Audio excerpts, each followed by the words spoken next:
Hello everyone and welcome back to The Little Quilter. Today we're going to be doing the background of the Armadillo quilt. So I will show you how I designed that on my iPad and then we'll jump into quilting it. I hope that you guys enjoy this pattern. I did want to make this a more loose background, and the reason for that is just because it's going to be for a baby, so I didn't want to have really dense quilting. I wanted to allow it to have some loft to it and let it be nice and soft for the baby. So I hope you guys enjoyed as always, and let's jump into quilting this.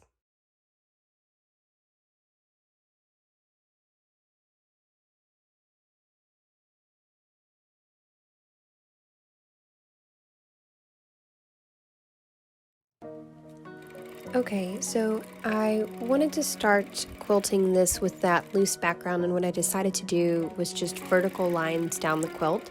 This is why I chose to run the quilt long ways instead of having it vertical to me with the armadillos coming directly facing me.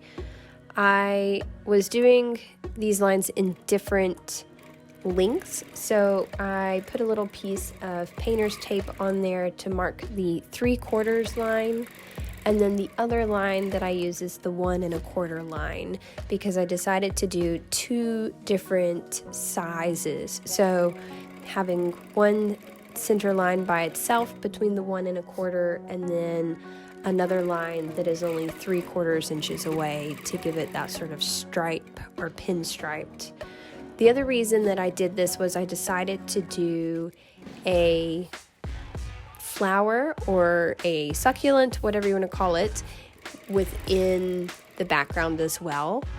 And I didn't really have a plan with this. I just knew I wanted it to be similar to what I was doing on the border and to have the line going straight through it.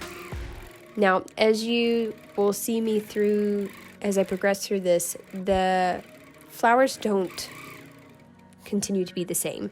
So I did kind of just make it up as I went, which I think ends up being an okay thing.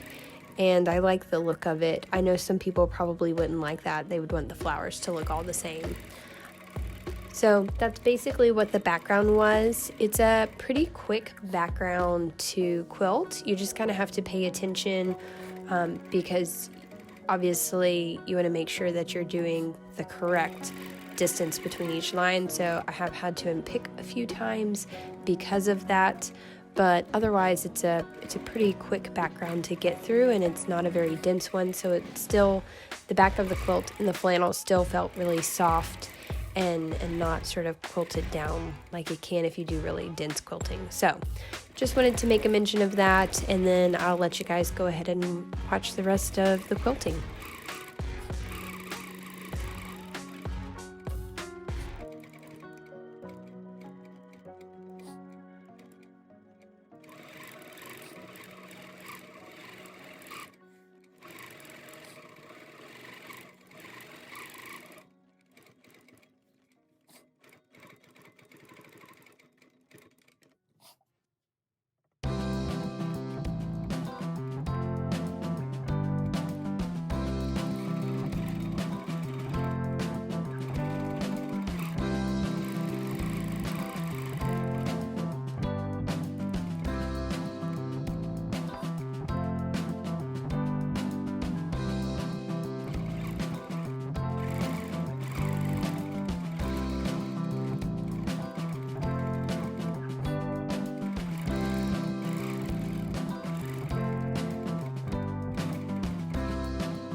All right, everybody. So that is the background that I'm going to be doing for the whole quilt. I know it is definitely not as heavy on the quilting that there is, but I think it's just going to be a lot of fun, and especially getting able to do little different touches of every flower looking a little bit different. I think that would probably bother some people in that they would want the flowers to be exactly the same every single time, but it doesn't to me, and honestly, it's just not possible. Whenever I do it, I'm just going with the flow and which way I want to go, how long I want to make them. Everything is just on the fly as it is. But I hope that you guys enjoy it. The next time around, we'll be doing the actual armadillos themselves. And yeah, don't forget to give me a like, subscribe, thumbs up, all of those things if you're enjoying this. And see you next time. Thanks.